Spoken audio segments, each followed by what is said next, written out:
I think it's very early days for India. I mean, I think some of the data that we saw in terms of number of family offices in India is something like 300. Right now, I think PwC brought out a report and only about 30 billion is managed formal Indian family offices. When you look at what has got created there and you think about family offices in India, whether it is Premji Invest or Catamaran, these are all the big investing houses that are going to get created over the next 15, 20, if not beyond years. First and largest independent multifamily office and wealth advisory firm that has over 40,000 crores assets under management. If you just look at the US, the Mag 7 at $12 trillion, bigger 3x our economy. So, like the numbers are just huge in terms of tech disruption. But if I was to look at Waterfield's own allocations, in 2020, we had 7.5% of our overall AUM was in private markets. By 2024, that has doubled. We're already sitting at about 15% of our entire AUM that we manage is in private markets today. The differential between the top performers and even the next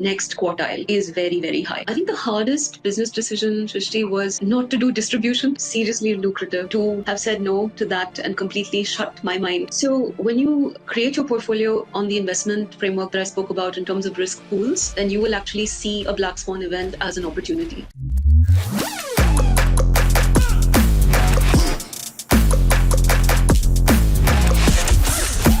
Welcome to the India Opportunity Podcast. Hello and welcome everyone to the India Opportunity Show.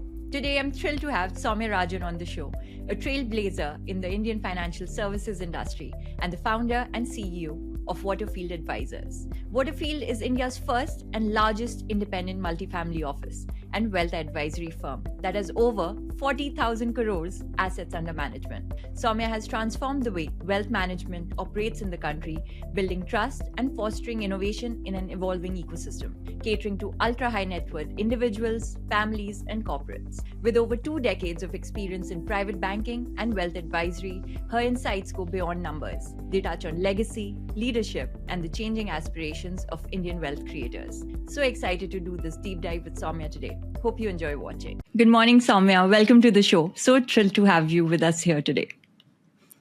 Thank you, Shrishti. It's an absolute pleasure to be on the India Opportunity Show with you this morning.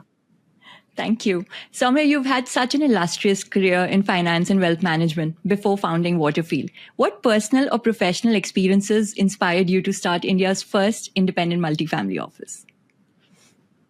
So I started the company Shrishti in August of 2011. If you'll remember, this was the period which was just after the global financial crisis. I was in my previous employment at that time with a large bank, Standard Chartered. I was heading the private bank of Standard Chartered then. And what I saw at that time after the global financial crisis was that there was considerable anger at one level that clients had against their banks, because you could see in terms of what was happening at that time that clients felt that they were being pushed products in a particular way by their banks. The banks in turn had other positions that they were taking on their prop books. And this was a complete, 180-degree difference from what they were suggesting to clients. Yeah. And that led to considerable risk as well as principal loss that many families actually had to kind of undergo in their investment portfolios. That was when I was reading more about this, I said, look, this conflict of interest, this inherent conflicts that we sit in when it comes to wealth management, because we are a distribution-led industry, is one that's also going to hurt Indian clients at some point. It's not as if we are imperious or impervious to what is happening in other parts of the market. Yeah. So I said, well, this is going to happen in India. And I said, well, all right. We always keep saying, let somebody else start a company like this. And then I said, no, let me start it, because I genuinely believe that we need to have good advisors. You need people who are sitting on the client side. And that was one driving motivation to start Waterfield as a business, which was on the client side, which was advisory led. So that was one part that I wanted to solve for in terms of a conflict of interest for clients. But the other part I also wanted to solve for was that wealth management in India is equivalent to investment management. You only talk about investments, whereas for families, people who are setting up family offices, they're always thinking about how can this wealth be um, can be passed down to subsequent generations. You're thinking about a lot of non investment related issues. You're thinking about succession, you're thinking about family governance, you're thinking about philanthropy. And none of this is what private banks or wealth management companies were doing because they were just so focused on a transaction, they were focused on investments, they were focused on very short term returns that they could make from a client. And that again was not again in sync with what families wanted. So that Yeah. was really the motivation to start Waterfield, to solve for an inherent conflict of interest through the distribution model and say that let's do advisory. And the other is to say, could you have a more holistic brand of wealth advisory that you could propagate in India? Amazing. Truly sounds like you found your mission and purpose through Waterfield. But help us understand where this entrepreneurial drive comes from. With Soumya, I remember when we first connected, I think Waterfield was managing just a couple of $100 million at that point, and now it's scaled to over 40,000 crores assets under management. So obviously there was a lot of entrepreneurial inclination and hunger to prove yourself. So where does that come from? I think that comes from just belief. I think the way I look at it is that any founder, Srishti, is you have an idea. You have an idea that this is something that there is a need for. So for me, the belief was very important. In a more clinical sense, you'll always look at what VCs call product market fit. And in that, so when you look at it through the clinical lens, it is where demand, if you have strong demand and you have people who love the product Yeah. or love the solution, then you've got a winner on your hands. So for me, I think a lot of that early days was about belief because I just felt that this was the right thing to do. But it was also extremely challenging at that point as well because you didn't have the awareness of what Yeah. is a family office. When I went and talked about, we are a multi-family office because that was the original origins of Waterfield. People would look at me, quite blank. They couldn't understand what is a family office supposed to do? What is a family office? Do I need a family office? So the early days was about building awareness. But for me, it was about knowing that I wanted to build a company that was going to last beyond my lifetime.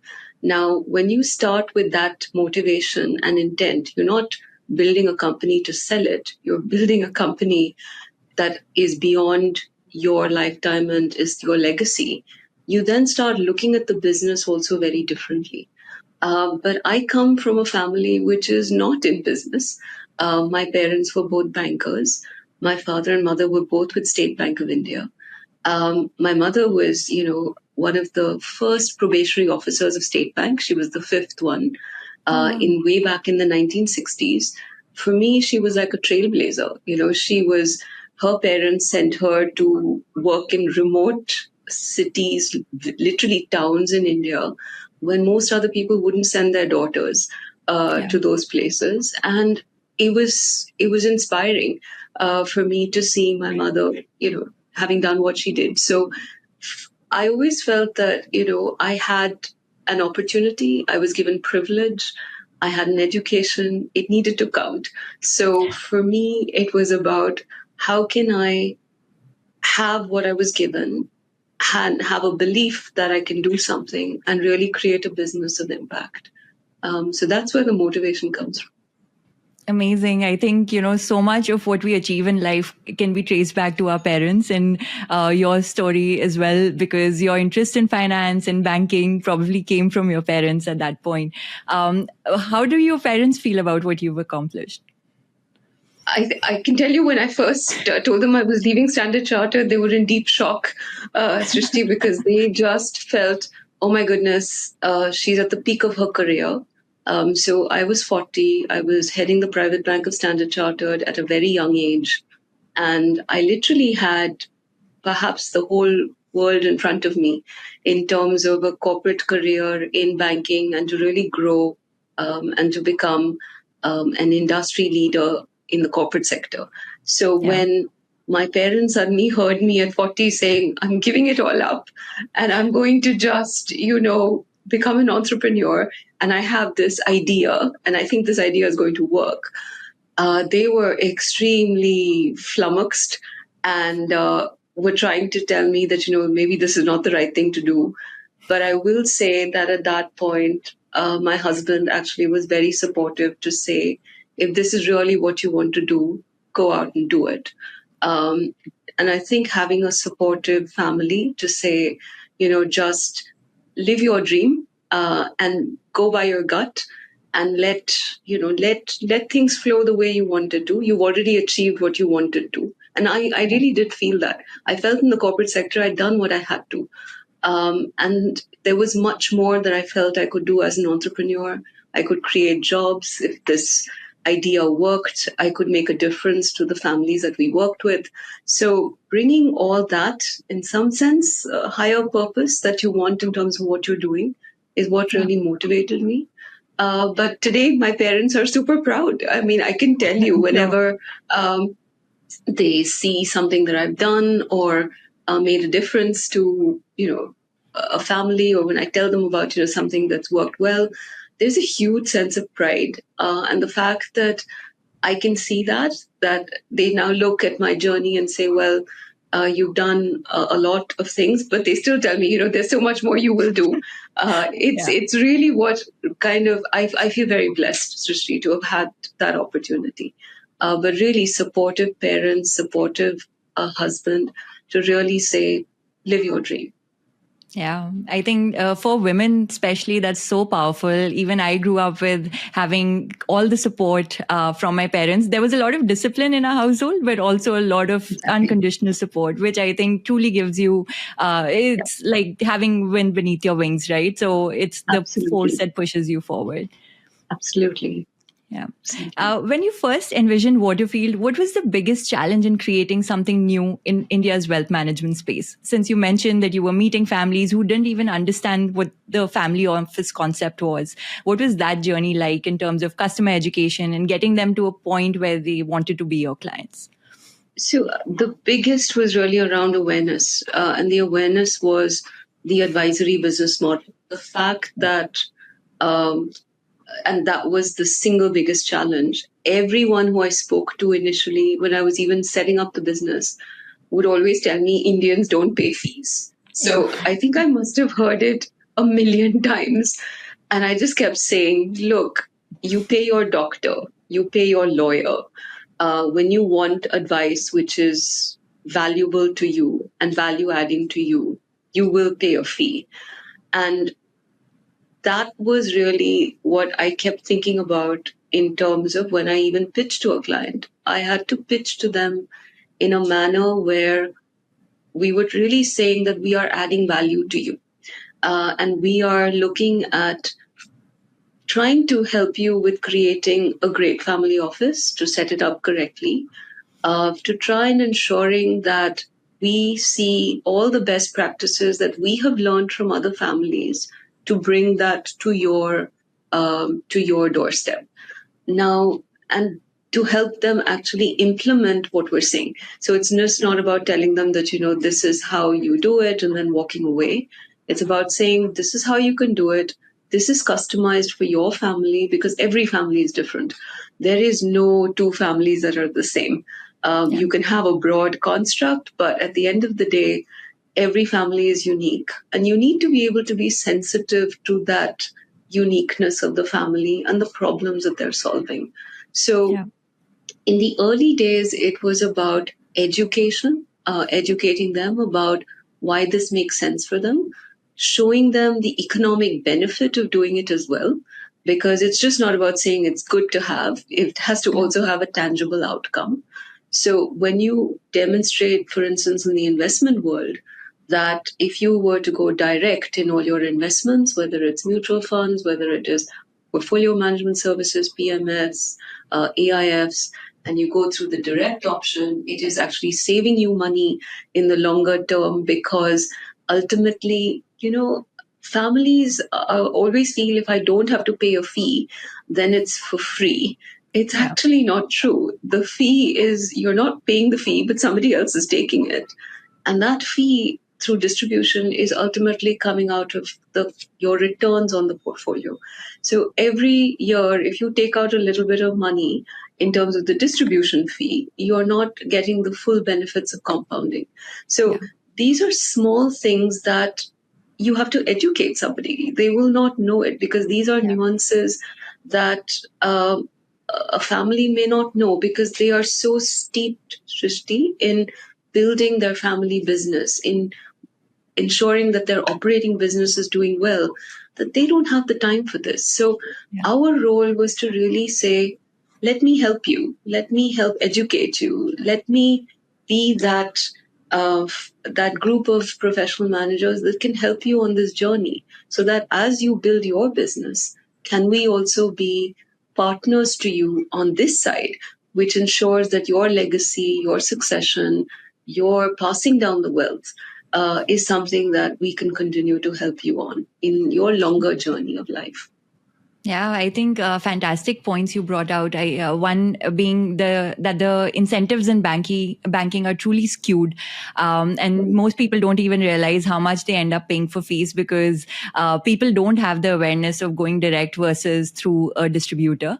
And secondly, I think even on the fee structure, people might not want to pay it upfront, but in the long run, I think that can truly save them so much money, effort, resources, but people don't have the accountability for it. But also, let's talk about some of your earliest believers, because for a founder, that's truly special. People who anchored your fund or helped you get started. I've hosted someone on the show also who did play a part in that. So let's talk about that a little bit. Yeah. The Patni family, Amit in particular, was instrumental in pretty much getting us off the ground in terms of early seed funding, literally, for Waterfield. I had bootstrapped the company for about 3 years between 2011 and 2014.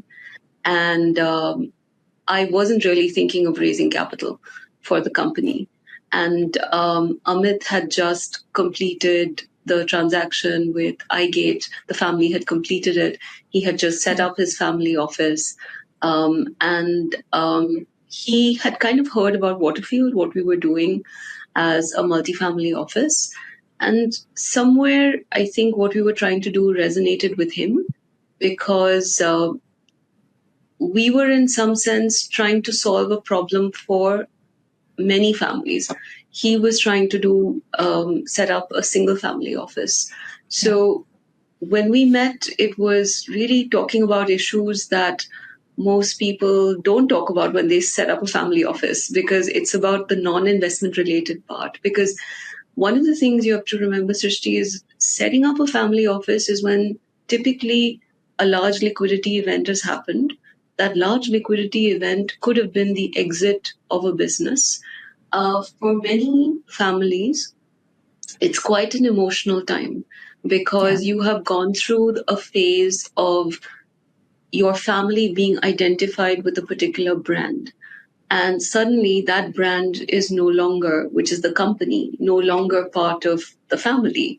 So I always believe setting up the family office is like creating a new identity for the family when they have exited a business.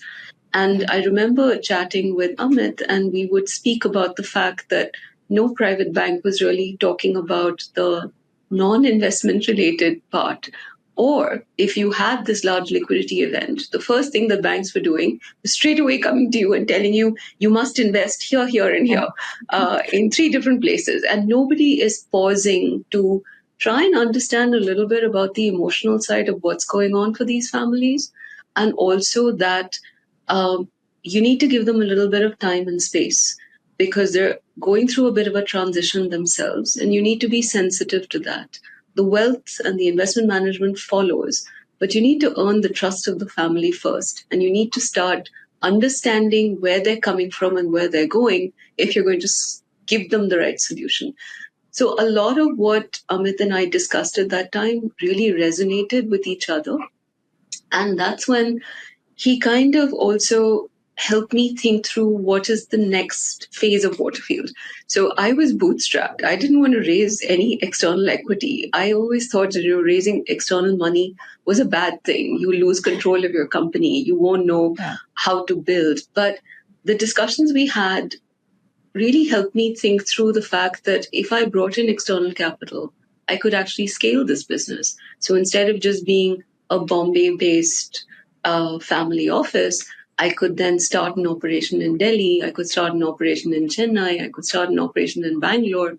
And Yeah. these are the things that he helped me with. So I'm always grateful for the support that the family extended in those early days to actually help me start thinking through what this could be, and that it didn't need to be just a smaller outfit which was just local in one city, but it did have the potential to be something much, much larger and bigger. So that was really how the Patnis came in. They've been with us on this journey the last 10 years. They're still on our board, Amit and Arihant, and very grateful for their support. Yeah, absolutely. I think you highlight how powerful an investor and founder relationship can be if executed right, and this sounds like an example of exactly that. But after the Patni family, what were some of the other clients that you were able to onboard? Because I'm sure when you get into a room, there's also a lot of ego in the room, right? Apart from all the other dynamics that might exist in the family business, but a promoter is usually very proud of what they've built, and that they know everything, they understand everything. So what is it that you could possibly teach them which they already don't know? So there's always a clash in egos when you get into a room. So how do you manage that dynamic? Because telling a promoter that they might not understand the investment world as well as they think they do is also not an easy conversation to have. So I actually go into the conversation actually wanting to learn. So I think when I meet any successful family entrepreneur founder, I always try and learn from that conversation, Srishti.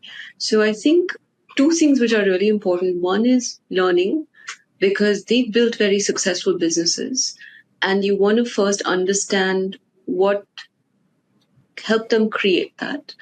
The second is you need to be a really good listener.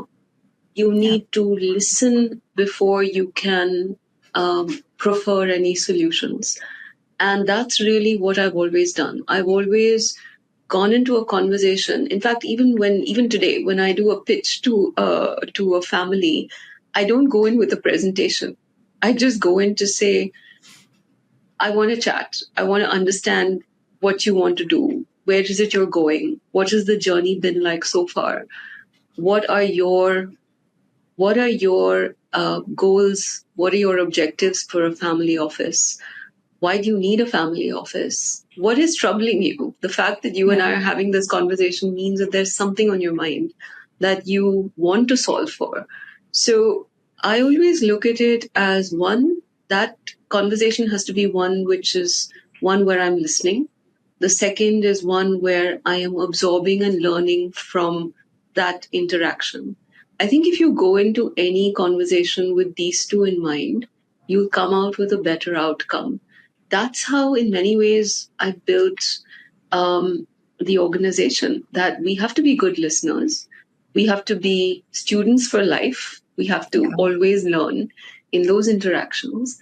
And if you can help and you can just have the conversation around these two main pillars, you'll always come out with a good outcome. And I have also believed that the best way to, in many of these areas, Srishti, is around authenticity, is around just being who you are. Most people go into conversations being something and people who they're not. Yeah. So you don't need to do that. Just be yourself, enjoy the conversation, and clients will automatically feel comfortable. And once you have got that connection in terms of the authenticity and the genuineness and the honesty in the conversation, everything else flows from there. So we've had the privilege of working with some incredible families in these last 14 years. And I can only say that I have learned as much, if not more, from each of those than the other way around. What do you think are the most important psychological traits that these promoters have that gives them that edge to have accomplished so much in life? Are there any in your experience? Because you've interacted with so many, I'm sure. Particularly when it comes to family businesses, and here I'm going to separate family business vis-a-vis founder because I think they're Yeah. two very different kind of motivations.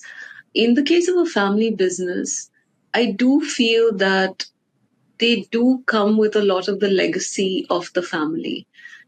And I think that I would want that these family businesses tap into the good side of it, which is what I call family values. I think the values of the family is what has perpetuated one generation after the next in Yeah. terms of really having businesses that last for generations and beyond. And those values, and I keep saying this because it's important that can we keep tapping into those family values and keep reinforcing those family values at every generation? Because that's what will ensure the perpetuity of the business. And we conduct things like a values workshop for families because I feel that, everyone gets the investment process right. That's the easy part. You have the discipline of investing, but it's the softer aspects around communication, a family council, having, a family's values workshop where it's good to be able to say, just as you think about corporate values and you have values for your business, equally Yeah. important to have values for the family office. And what you see the best family offices do is now you actually see them marrying values with the investments. So they will be very clear that my investment portfolio also will reflect the values of the company. And that's a much more evolved state that more families will begin to move towards. But certainly for family businesses, I do think that tapping into that is the real core of what makes them tick in some ways. When I look at founders, it's completely different. They're very driven. They're very driven with this huge belief that they will create something. And they're driven by belief. They're very future oriented. So any founder who's going to make it big has to have a future orientation. They are also natural risk takers. What Yeah. you'll find in family businesses over subsequent generations is a bit of that risk taking ability may ebb a little because they're always feeling that I have a reputation to look after for the family. I have to make Yeah. sure that nothing blows up.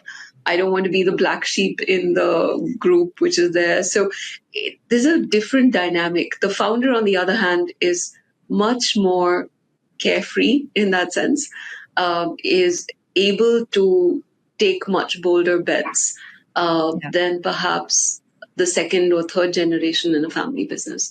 Uh, of course, what I think is going to be super exciting going forward, Srishti, is how do next generation in family businesses really start getting a bit of the hustle of what you see in a founder to Yeah. their businesses and creating, new businesses out of that. So it's like what I would call, uh,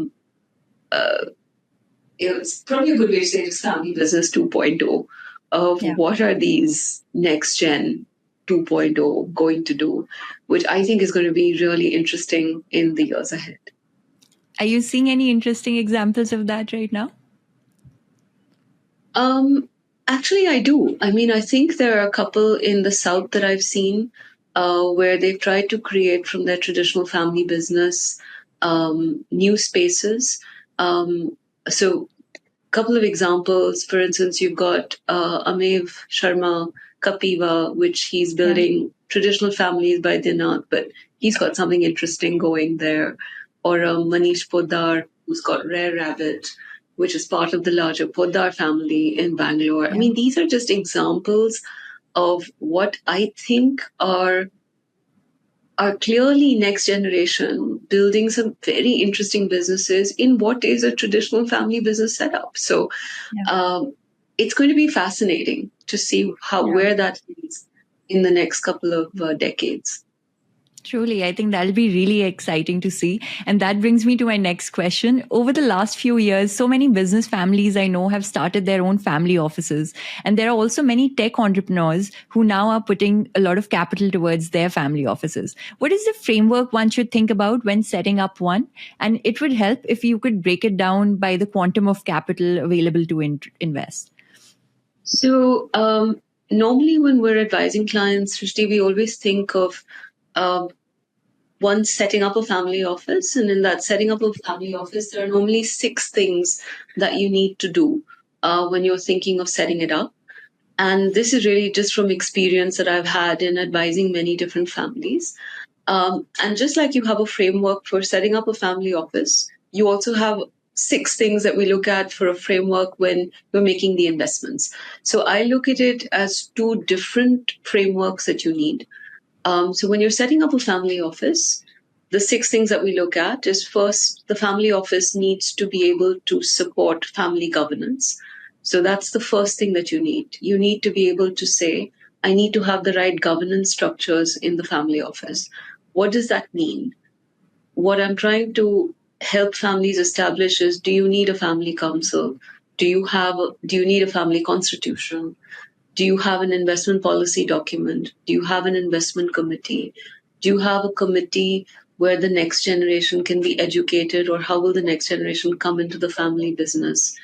Do you have a committee where you're actually discussing how you will have capital calls that are taken when next generation want to actually invest in new businesses? Because one of the things that you're trying to do in governance is to kind of ensure communication and ensure a fairness which is Yeah. there in the system, and a transparency in the system, so that all family members understand this is how the governance structure is going to work.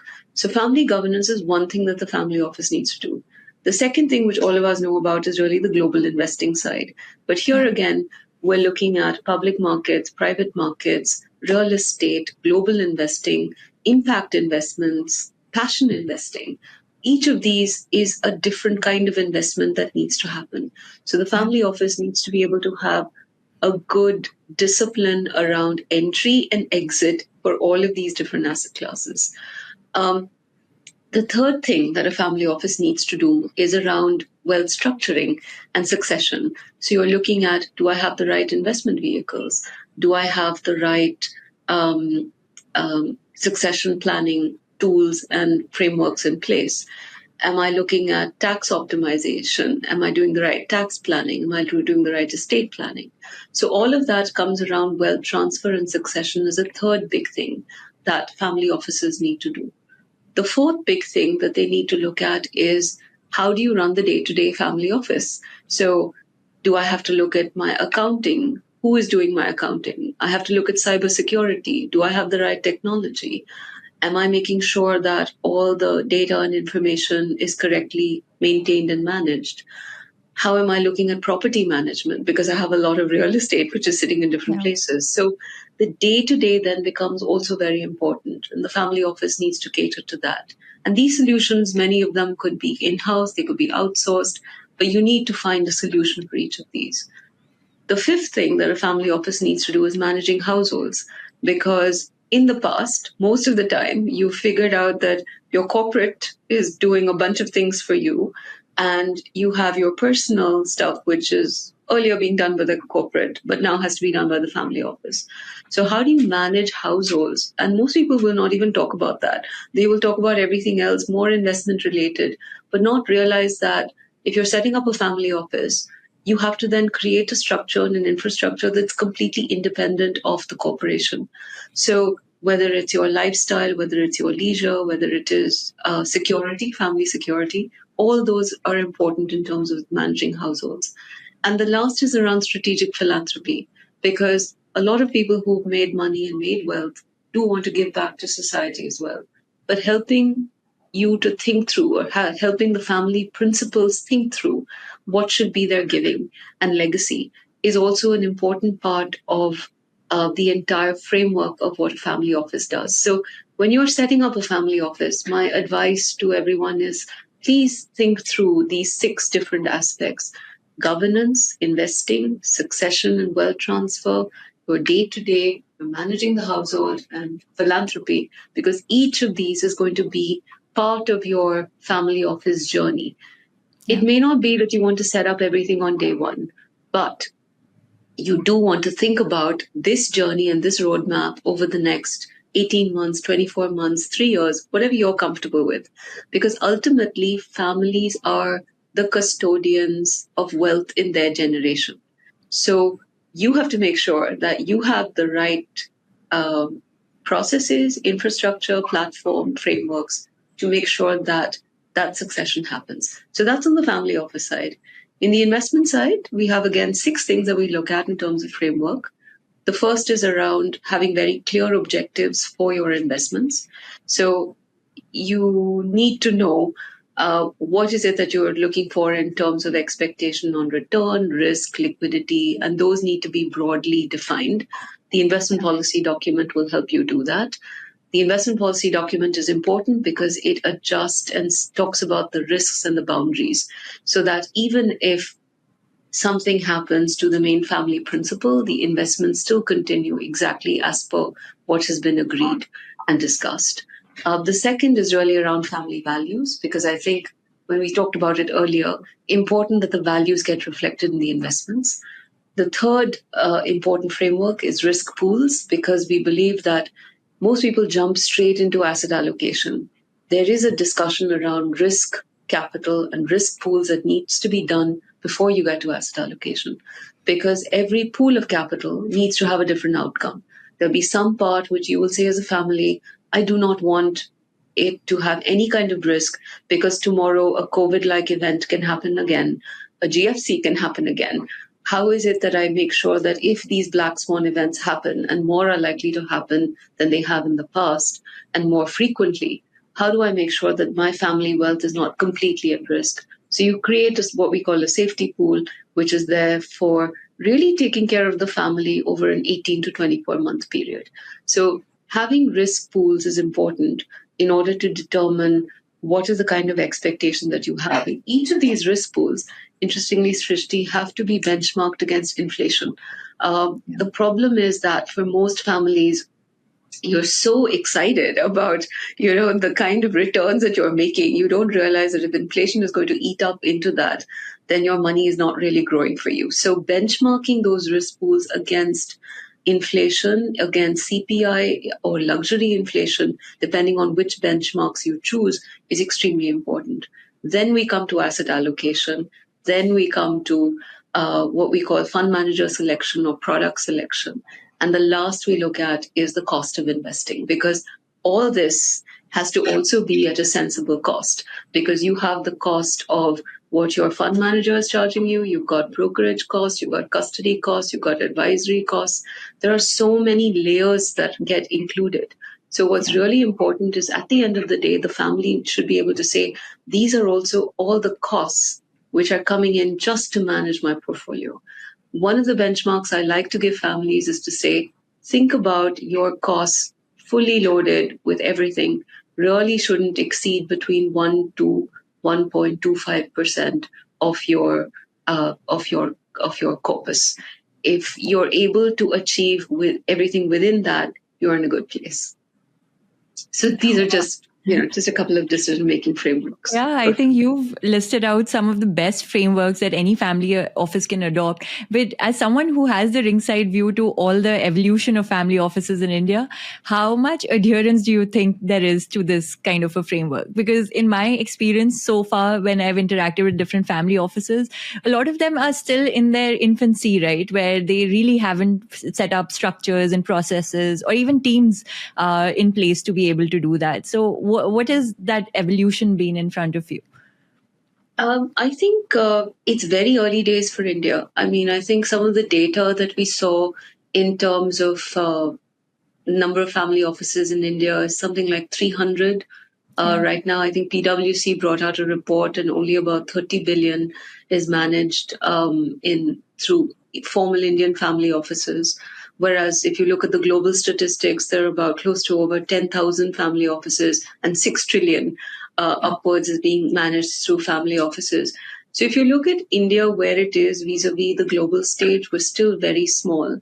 because the Yeah. entire family office concept itself is very new to India. I can tell you when started Waterfield in 2011, I don't think anybody knew what a family office was. Even by the time Amit Patni had just started Ray 2012, and then he invested into Waterfield 2014, very, very early days. Yeah. So in that sense, we are only now seeing, Srishti, the evolution of family offices in India, where they will be playing a much more meaningful role in terms of what they are doing in the private market as well as the public market space on the investing side. I love to give an example of, General Atlantic. I don't Yeah. know if you're familiar with I the love fact General that Atlantic's philosophy, and how they've been able to scale beyond geographies to different regions and scale so correct, but rapidly. But what's fascinating about General Atlantic is that it was basically the captive investment arm of Atlantic Philanthropies, Yeah. which Chuck Feeney had put together, had created, and today it's morphed into this massive private equity fund. Yeah. Whereas the origins of it was actually a captive investment arm of a family office.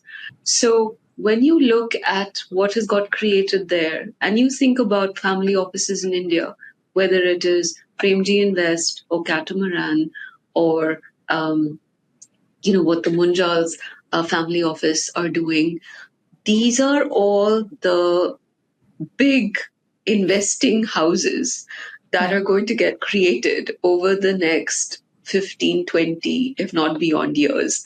So that kind of evolution is what we're going to start seeing in the India context as well, which is so exciting because it Yeah. just means that their ability as successful entrepreneurs themselves to give back to that ecosystem is going to be tremendous and going to create this huge ecosystem, both in terms of domestic capital availability, which is going to be there for newer entrepreneurs. Newer entrepreneurs are going to build businesses, businesses are going to create jobs. I think it's a wonderful virtuous cycle, which we're just at the cusp of seeing. So, very excited for that Yeah, future. absolutely. For anyone running a family office, I think that's the dream, right? To Yeah. institutionalize it to a certain extent where you can think about, becoming a large institutional private equity or venture capital fund, however you might want to structure it. But so many successful family offices have been able to do exactly that from the West. But I think in India, we're still in very nascent stages, but you highlighted some examples that are getting there. We're increasingly seeing more and more tech IPOs. However, most traditional family offices would only allocate 5 to 10% of their entire portfolio towards the private markets. Are you seeing a shift in power dynamics in the business world where all money from traditional businesses is now being poured into new tech-led business models? And what do you think private versus public allocations will look like 5-10 years down the line? So the question on technology, I think, Shrishti, is that technology is changing everything around Yeah. us today. So we we do have to recognize that it is a fantastic enabler across industries for everyone. So the disruption that we're seeing in tech is impacting each and every one of us in different ways. And I don't necessarily think it's just family offices. I think anybody who's investing today has to Yeah. recognize that technology is going to be part of the future and it's going to have an impact on some part of their, some or if not all parts of their investment portfolio, Yeah, like if you just look whichever at the way. US, the Mag 7 at $12 trillion, bigger, three times the XR economy. So, It's like the numbers are just huge in terms of tech it's disruption. and mind-boggling, so Yeah. to that extent. So I would say that I'm more keenly looking at the split between public and private markets, Yeah. rather than necessarily tech, because I think tech is just all pervasive.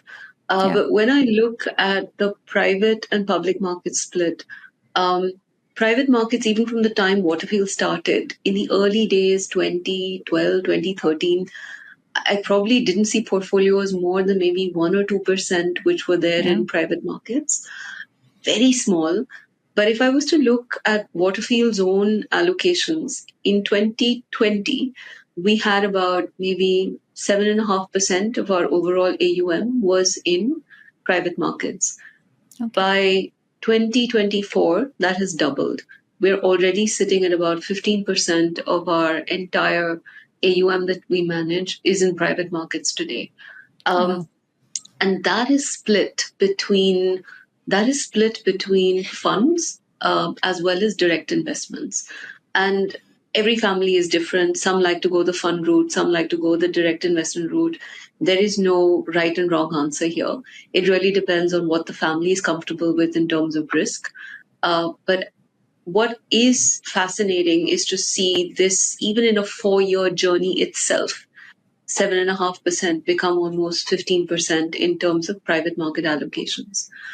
Where do I see this going? If I was to look at the largest family offices overseas, um, their allocations to private markets sits closer to maybe 40 to 50% in private markets, because family offices are those that are looking for very long term investments. They are not too fussed about liquidity immediately or for a particular need. If they have a Yeah. liquidity requirement, they've already carved it out and kept it separately. So when they're creating that risk pool and that for the private markets, they're very clear that this money is really what I don't need for the next 7, 10 years. Yeah.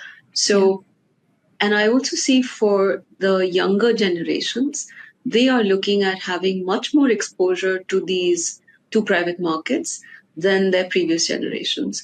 And I'm seeing that they are willing to take as much as maybe 30 to 35% today itself in terms Yeah. of private market exposure. One of the things that I think a lot of families do need to keep in mind is, how do you size your private market portfolio correctly? Because in public markets, you're making the investment now. In private markets, because there's a drawdown over a 5-year period, you may end up actually under allocating to private markets today because you're not thinking about the fact that your public markets is also growing, Yeah. and you're looking at it in the context of just today, and then you're thinking, oh my god, I've got too much exposure to private markets, not realizing that the public markets is also going to grow. So you need to today, in some sense, commit to private markets correctly today, keeping in mind what the next 5 years the entire portfolio is going to grow to. That, I think, is something that I know we at Waterfield, we have a science around it, in which how we're actually working with families very closely to determine what should be their private market investment today, so that we're able to see it 5 years out, rather than necessarily trying to say, I'm solving only for the problem today. That's a science. I don't think family offices have fully quite figured that out yet. Yeah. And that's something that I think they need to do, so that they don't figure out that they're under allocated to private markets in the longer term, particularly when we say that the next 2 decades are going to be India's decades, and private Yeah. markets are really where all the innovation, the newer opportunities are sitting. Because unlike in markets like the US, where you could have exposure in the listed space to a lot of innovation and a lot of innovative ideas and spaces, you don't have that in India today. So a lot of the newer stuff is going on in private markets. So you need to have an allocation there if you're going to participate in what is really India's growth over the next 2 decades. So I'm a big believer in those spaces. I also feel the private market allocation will also mirror what the family's natural areas of interest are. So if you are a pharma entrepreneur, chances are you're going to have a little bit more bias towards healthcare in your Yeah. private markets. You want it to be ancillary businesses or opportunities that you may buy tomorrow as well. It could be merger and acquisition opportunities. So family businesses and family offices look at it slightly differently. If you are a tech entrepreneur, you're going to have a clear bias towards more technology oriented opportunities, funds, or direct investments. So how do you create that portfolio that gives you comfort and yet good risk adjusted returns for the longer term? I think that's really the play. But it's a very exciting space that I see going. I love that because, honestly, my vested interest is also in the private side because I've been doing private market investing for now almost a decade. But echoing your point about, the origins of family office as a concept, a lot of venture capital industry actually started because of the family offices putting in money towards entrepreneurial risky ideas where other people would not fund those ideas, right? So it actually goes back to the origins of how venture capital as an industry also blossomed because of all the allocations that were going towards these private markets through family offices. So it's very refreshing to hear that in India also this is changing and positively. And there's so much that we can see. I'm, Yeah, I'm sure. going to give you just one example that Yeah, many people may or may not know, that the first origins of the family office was the Medici family in Italy. And right. they supposedly were the first venture capitalists when the piano was invented. Right. So they actually put in money for someone, an inventor, to create the piano, and are regarded as the original venture capitalists as a family office to have invested in that. So just as something which could Yeah, be. and what I found really fascinating also that this term carry actually comes from the whaling industry because the Yeah, venture capitalists or family offices at that point would actually fund expeditions, and right. from whenever the carry would come back, which is the whale in that case, the profits would be split between the family office and the person who led the expedition. So it's such fascinating insights when you go into the It is. history of family offices. It is. Yeah, and when you think about, some of the best practices that you were seeing in terms of private market allocations that some families are thinking about, because you did mention that it's a science. Whatever you're willing to share publicly, what are some of those softer nuances that one should pay attention to? Because there is an ultimate and inherent risk of illiquidity. You don't know how the companies will fare 5-10 years down the line. So a lot of people are still skeptical of putting a large allocation towards that. So how should one think about private markets? So there are many different things that you will evaluate. We do a lot more fund investing, so I'll tell you a little Yeah. bit more on how we look at funds, because I think direct investments is very specific to what a family would want to also get into. In different industries, you use different benchmarks, but certainly when it comes to the fund, we look very closely at the team. That for us is the starting point, and has that team really been together over multiple funds or just multiple places? So it could be a new team that's created, but have they worked together? Because ultimately, that consistency, because this is a long-term commitment you're making to a fund, you want to make sure that they stay together. So for us, the team is very important. The second, which is very important for us, is really around the track record in terms of exits, because everything around private markets is your ability to exit the investment. Um, Till then, till you've actually exited, it's just a notional number, and you can feel good about what it's marked up to, or I'm hoping mostly not markdowns, but markups. You would feel good about yourself and saying, this is where the company is at. But unless you actually do the exit, you're not really going to see any returns. So the track record of the partners to demonstrate exits is a big part of the decision that you're making. Unfortunately, in India, we have not had great experiences around funds really exiting, Yeah. and in that sense, giving the confidence to LPs that they can exit positions and you can make money. So the problem here is that it's a little bit of an early ecosystem, it's an early industry, so it's just going through that phase where you're beginning to see the exits. You also now have a public markets through which you can IPO many of the investments. So you're beginning to see the exits now. But for someone to take very aggressive bets on private markets, they will do so when they can actually see the exits getting demonstrated. So Yeah. for us, the team is important. The exits, to be able to demonstrate the exits, is important. The third very important thing for us is just the investment thesis and staying true to the investment thesis. So for a lot of the funds, when they're pitching to you, they're going to say a bunch of things that they're going to do. How good Yeah. are they and how consistent are they in doing what they said they would do? Because if they are not staying true to what you have signed up for as an LP, then, I do have a problem with that. So it's important that they stick to that thesis, they stay true to that thesis. And if something is not working right, to be able to share with the LPs that, look, we may be doing a small change, or we're thinking about it this way or otherwise. So for us, the third big thing for us is around the investment thesis as well as the strategy. The fourth one, I think that's also important for us, is that you're also looking at deal flow, and you're also looking at their ability to access deal flow. How well are they networked in the ecosystem? So what I tend to see happening for family offices sometime, and this is the difference between funds and family offices, is that today, because of the proliferation of funds that are there, chances are that most of the companies are going to go to a fund first to seek an investment. So as a family office, you have to be a little careful. And this is coming to direct investing. Is it because they have not been able to raise from a fund that they have come to you? And are you then just the stopgap?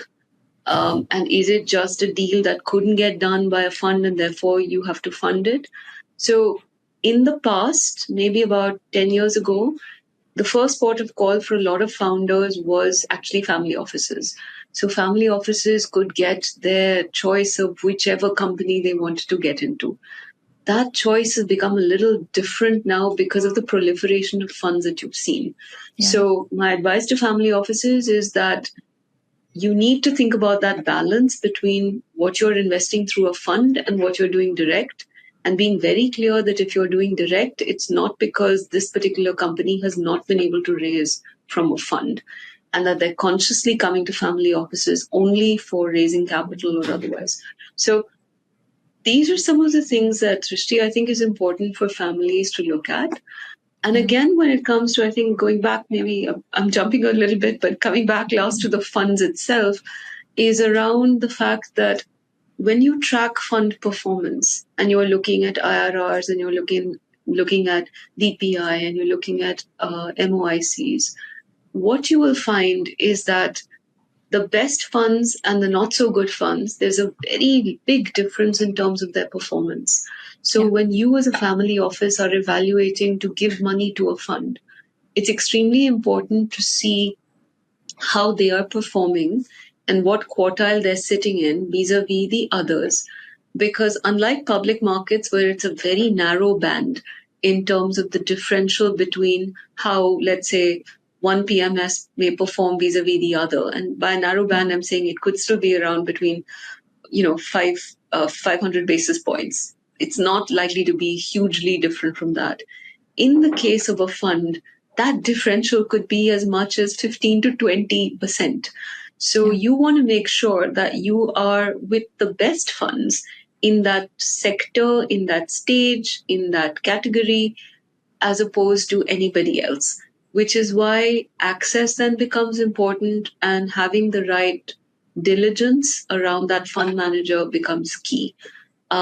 So these are the big things. Nothing very different. Team, investment thesis, exits, and what is their track record and performance, and also making sure that, you as a family office are not getting the dregs, but are in fact actually competing and participating in the best deals that are available today. Yeah, absolutely. I think you've highlighted some very key points about what to think about when you're investing in funds, or even if you're doing direct investing, what to be careful of. But let's also talk about some of the performance metrics, right? Because there's so much scattered data around how funds have performed in India in terms of IRRs. A lot of them actually haven't been able to match public market outcomes, and that a lot of LPs are jilted because of that, because they might have done better in their public markets portfolio compared to their private markets. And this, I think, has happened over the last 5-6 years, right? So can you talk a little bit about performance metrics? What have you seen from the top percentile funds in the country? So I think, Srishti, what's important is that a private market investment is not a substitute for a public market investment, or vice versa. Yeah. When you come to just your basic investment portfolio that you create, you do create and have different asset classes for a reason. And you do that so that they are not highly correlated with each other. So if you have a private market investment and an allocation to private markets, and you've got something else to public markets, you don't substitute one with the other. You Yeah. know that public markets is having a phenomenal run right now. You know that in the last 2 years, if you've been getting 35 and 40% in public markets, it's also an aberration. But at the same time, your private markets were down. And Yeah. based on your allocation, it doesn't mean that private markets was bad. In fact, it was just that cycle in the private market cycle. And because you have a portfolio which has a diversification on asset classes, you're able to weather the storm. So, in the same way that public markets has had its day, there will come a time when public markets is not going to look as good. And today you are at the trough in some ways, or maybe just a bit, maybe it's just recovering of the private markets. So if Yeah. I was an investor today, I would start taking bets in the private market space because the valuations are much more moderate. uh, it is almost contrarian. You're not investing at the peak of the cycle. You're actually investing at the trough or just where the curve is just beginning to move. So this Yeah. is when people should be saying, I'm getting very good valuations for private market investments. I should be taking a few more bets here because in the next 5 years, when I look at this vintage for private markets, it's going to be a lot more attractive than any other vintage maybe going forward. So the one thing I keep telling families is that it's about asset allocation. It's also about the fact that you have to be a little contrarian in your investment philosophy if you're going to make money, because you can't come in at the peak and then say, I'm going to make money from there. Very tough. You have to make sure that you're catching it pretty much at a fair price in order for you to make money in the longer term. But in terms of metrics, I think what we're seeing is that, uh, it depends again on the size of the fund. It depends on the vintage of the fund. It depends on Because whether you do you're in both venture VC or capital PE. as well as Yeah. private equity, We do right? VC as well as PE. It Yeah. differs by vintage. But what we've seen is that the differential between the top performers and even the next quartile is very, very high.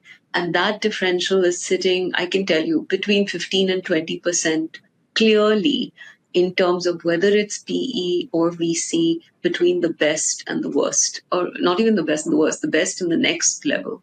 So choosing the right fund is absolutely critical and key.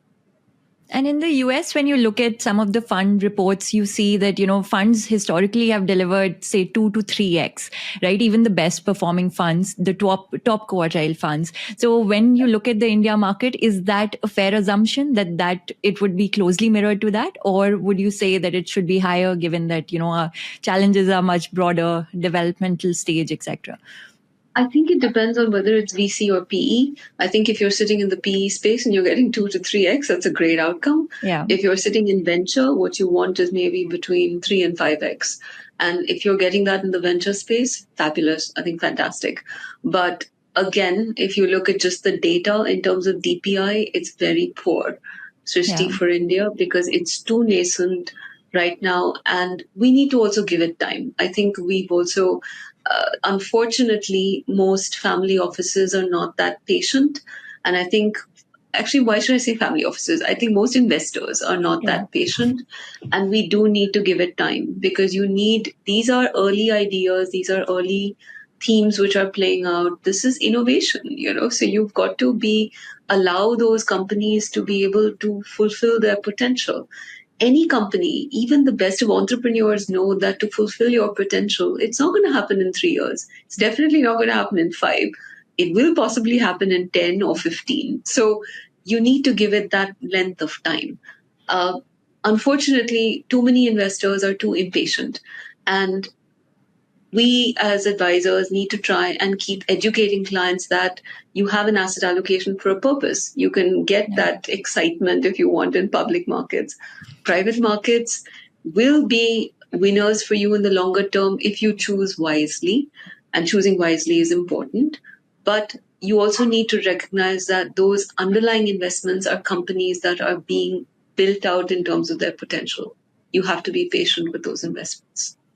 And any thoughts on the new age tech IPOs that are happening, or any venture funded IPOs that are happening? Because, there were historically, it was sub $10 billion in terms of value created in the public markets, but this is going to expand significantly for Indian markets because there are so many funds pushing their portfolio companies to go towards an IPO route as well now. So, how do you think this will grow? I think, I feel that as more and more companies in venture and private equity have to find an exit, they will come to the public markets, which is a great outcome. Actually, I don't think it's a bad one. So we will just see more of this, and I think what's important is that not to get distracted or carried away by the hype in any counter, because these businesses are all going to have their, like any business cycle, they're going to go through their ups and downs. Again, investing is about, Shrishti, getting in at the right price and getting out at the right price, or at a price. It's a science. It's not, you can't layer it with too much of your emotions and behavior and feelings. It's about saying, have I got an investment at the right price? Given the prospects that I know of this company or how it's going to do, I also need to have the price at which I will exit and not get too emotionally involved or tangled up with that investment. Yeah. One of the biggest things, that we've seen in family offices when I've taken over portfolios, they've had historical investments that they've made. So they've gotten at a fabulous price or they've gotten at an IPO. They just don't want to sell. They just want to hold on to it. And I keep telling them that, one, of course, there's concentration risk in the portfolio because you're sitting with this huge allocation, which is just one stock or two stocks. So that in itself is a risk. But the other is, I keep telling them, just as you found that investment so many years ago and it's given you this kind of return, let's start thinking about which are the things that you can find today, which is going to give you that kind of return so that you can then create that legacy. Just as maybe your parents created this investment for you, you can do that with your next gen. So much of it is mindset, but it's also trying to rationalize the whole discussion around investments. And that it's not, it can't, I mean, there's so much of emotion involved in it. How can you try and help those families take a little bit of that emotion out to say that, it is ultimately what you are doing as a custodian of the wealth in your generation to pass it down to the next one. So can that come into the decision making as well? Yeah, I think every investment does run its course over a period of time, but I think a lot of people tend to think about Warren Buffett in that regard, right? Like if I found a consistent compounder, just keep holding it for my lifetime. But there's a different way to think about it also, because I think, I had hosted Professor Aswath Damodran also on the show, and he spoke about shutting out all the noise and just focusing on the right price, which is what I think you were also echoing. Yeah. Absolutely. Exactly. And Soumya, now we've spoken so much about the investing journey, but I would love to come back to your personal side as well, in personal journey. What was the hardest business decision that you've had to make so far? Can you share a moment when failure or hardship became your greatest teacher? I think the hardest business decision, Shrishti, was not to do distribution in our business. Because that would have been really lucrative, right? Very lucrative, exactly. Yeah. Seriously lucrative.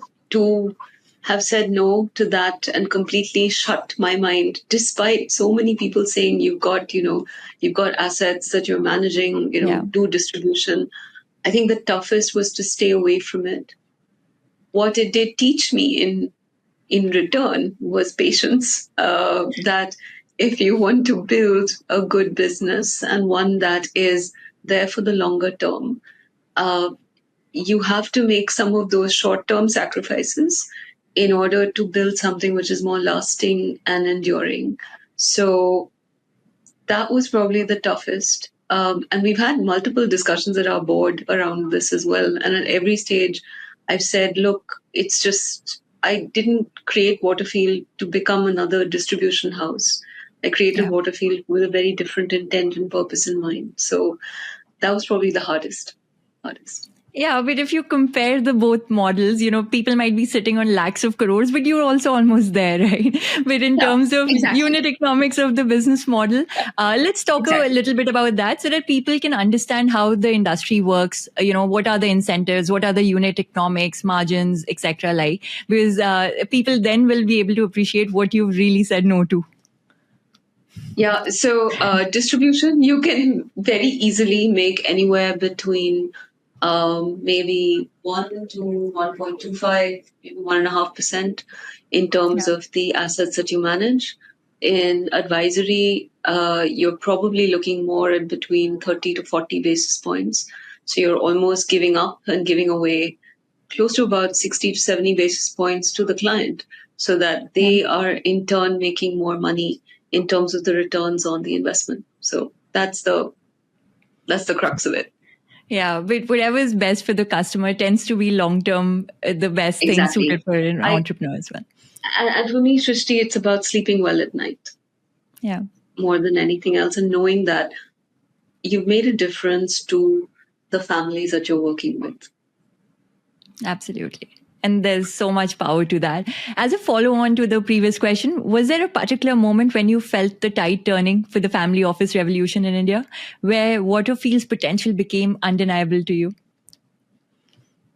Uh, as a founder, I've always had belief. So for me, from Yeah. day one, it was like that was the motivation. And I've never ever lost that, and never will. And never will. But it's about again coming back to the what I said earlier, product market fit that VCs always talk about. Yeah. You do see the demand that suddenly is there. And when people start really valuing your product and solution and service, that's when you know the tide has turned. And I think Yeah. we felt that just post COVID or just during COVID in 2020, because markets corrected so sharply. There were so many families out there who then got very concerned about how their money was being managed. Yeah. So it was like that moment is when you realized that I can't do it myself. I do need an advisor, and I need somebody who's completely aligned and impartial in terms of the advice that they're giving me. So even if they had been a distributor, could I believe them? I'm not sure. I needed Yeah. somebody who I knew was completely on my side, because what was happening was something that I needed a good advisor with the professional know-how to come in and tell me what should I be doing. So I think that was the moment when things really started changing for us, and we've never looked. And how would you advise someone going through a black swan event like that, right? Like GFC or COVID, 40% drawdowns in your portfolio can shake up a lot of people and bring out the worst emotions in terms of, not feeling financial stability anymore as well sometimes. So how should one think about dealing with adversity like that? What should the mindset be? So when you create your portfolio on the investment framework that I spoke about in terms of risk pools, then you will actually see a black swan event as an opportunity, because you know you have that pool of capital that you have kept aside, which is there to make sure that nothing ever happens to your lifestyle or the way in which your family is supported and taken care of. Yeah. So that's one thing that you must do, which is why that safety pool is so critical. It then allows you to view a COVID incident or a GFC as an opportunity rather than as a challenge or with fear. So I think that's one big learning that families must do. Any client or any investor must absolutely do. So in terms of having just that out of the way, that's important. The other is that when you look at history and you look at when these black swan events have happened, and as investors, you do need to do that. You also then need to see what is the time it has taken for markets to recover from such an incident. Yeah. So you then go back to investors, families, clients with data. I mean, this is still best guess. You can't still predict what the future may look like, but you can still at least have an educated, informed discussion with your clients to say, these are all the different events that have happened. And you can say GFC, you can say COVID, you can say 2001 when there was the dot-com bust. Yeah. Bubble which went bust. You can look at the Asian crisis, and you can go back to each of these different points of time and say, this is how long it took for markets to recover. And therefore, this is the kind of holding period that we need to have if we want to make sure that we stay invested and then the market comes back. Of course, at that point, we will be rational human beings as advisors to try and give that advice. We still don't know what's going to happen, but we can still say, in terms of how markets have worked, they go up, they go down. That's part of life. Yeah. When there is a correction, it is an opportunity. We will say, we will hold your hand on a best effort basis. We think that this is going to recover and things are going to work out well. We don't know for sure, but we are going to say, we think that this is the time when you can make the investment, and we will stick our neck out to say it. I think that is what a lot of times clients are just looking for, that reassurance, that guidance, that confidence that we may have. And we do have a certain level of confidence in our own ability, because we do see, I mean, fundamentally, if it's a good company which is mispriced, you do know that that's the time to make the investment. Yeah. So a lot of it is then, it's not the science, it's actually the emotion that you Yeah. need to handhold a family through at that point, or a client through at that point. That's why we're here. That's why Yeah. we're here as wealth managers. Absolutely. And, navigating the family dynamics in a joint family business setup has also been historically very hard to do. We've seen so many prominent business families suffer and deteriorate over the years. How would you advise promoters to have the hard conversations within the family? I always say, have the hard conversations when you're all talking to each other, because communication is the key. Most That's the time, first thing that starts breaking, right?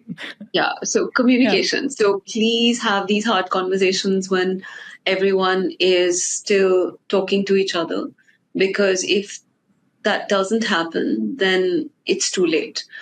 You will not be able to solve the issue. So I think that's one very important part of the discussion. The second is, rather than, I think we've been quite fortunate to see some families in India which have been quite large do some very elegant solutions in terms of family settlements. You can, more recently, we've had the Godrej family that's done this family settlement. Maybe a year prior, you had the TVS group Yeah. that had a family settlement. Rather than looking at the families that didn't work, I'd love for family offices to spend more time on what worked for the family settlements that went well. And we've got two very good examples in the recent past, which should be actually, according to me, perhaps case studies for the future on how they went about actually doing these family settlements in a good way. From what I have noted from some of this, sitting on the outside a little, is that communication was key. I think the role of independence as well, in terms of people who were speaking on behalf of both families, to both sides of the families, to navigate and negotiate certain areas, was also a big plus. So I probably think that these are probably two key elements. And then, of course, just the role of the family council. Who's on the family council? Who are the principals speaking to each other? Do you Yeah. have a constitution? These governance frameworks then become key in terms of just being able to help these families navigate these situations. Again, advice to families that we give is to just make sure that if you see an impending problem, do it in your lifetime to solve the problem. Please do not kick it down the can to your next generation, who will find it even harder to unwind a situation or a conflict. So, for that, a lot of family businesses need to be quite, or family patriarchs and matriarchs need to be quite mature to be able to literally, um, take the bull by the horns and say, I will get down to solving this so that it doesn't become a problem for my next gen. Yeah, that ends up happening very often, right? Like it trickles down to generations, which is very unfortunate. With Soumya, we've spoken so much about family businesses, dynamics, but as a leader, how have you grown personally or evolved during your journey with Waterfield? What's the one piece of advice you would give to the new generation of leaders, especially women, stepping into the world of finance and entrepreneurship?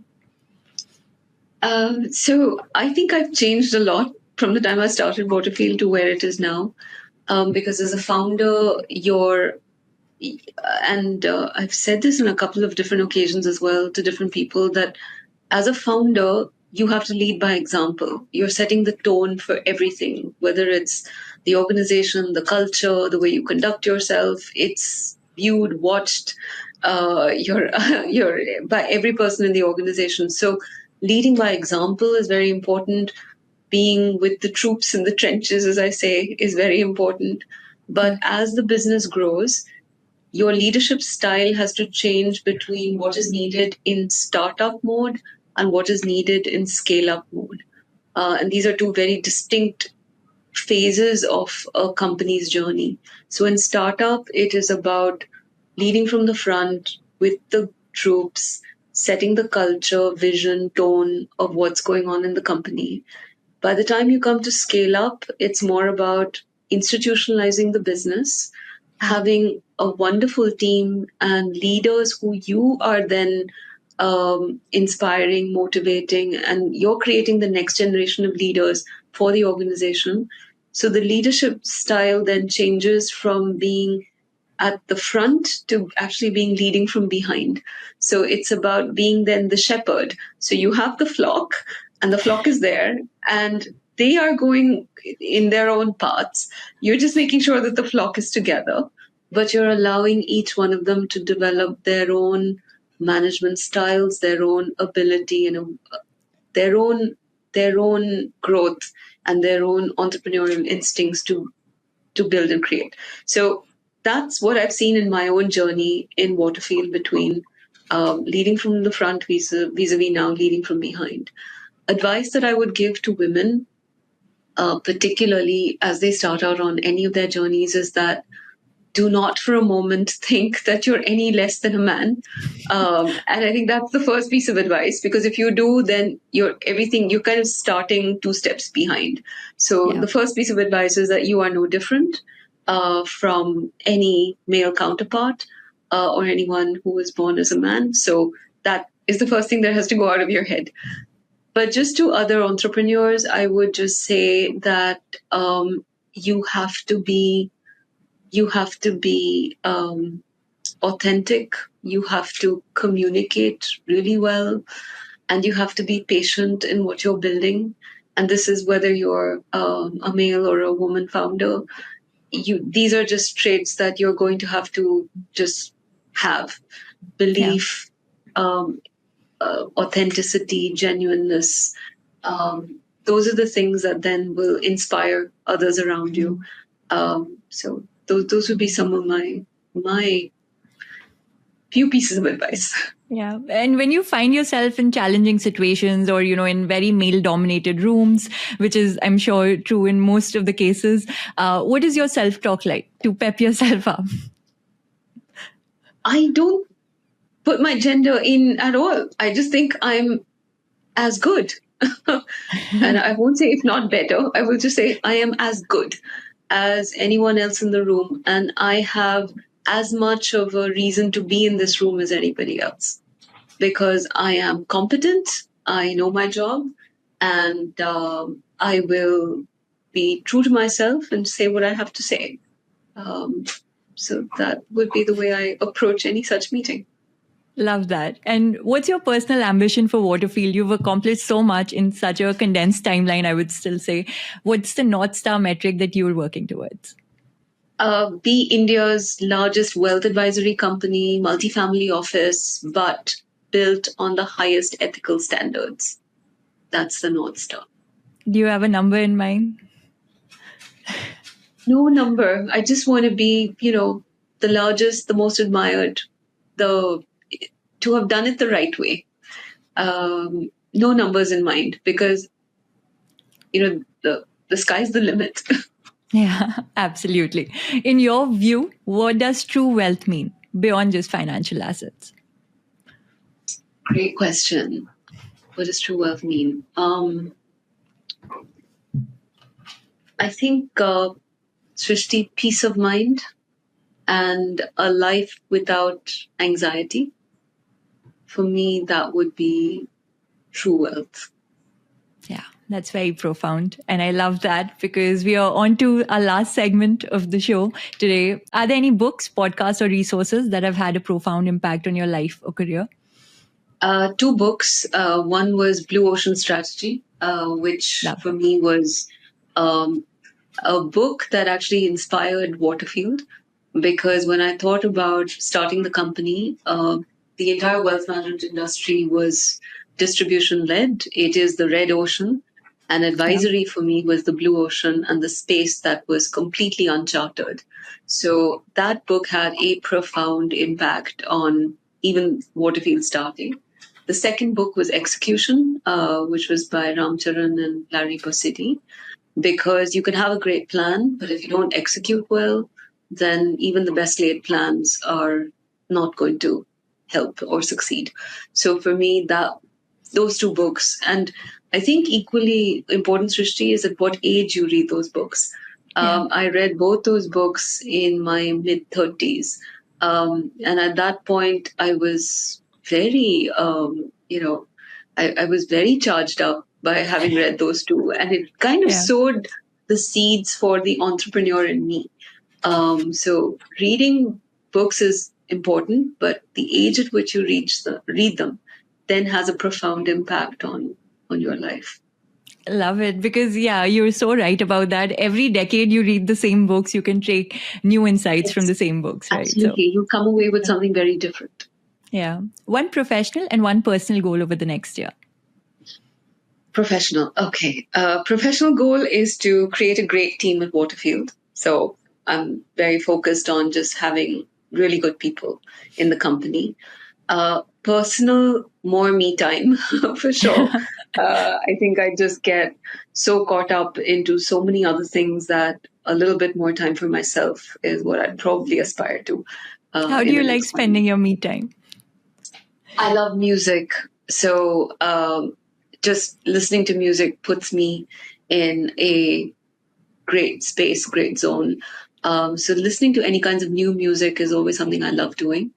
And travel.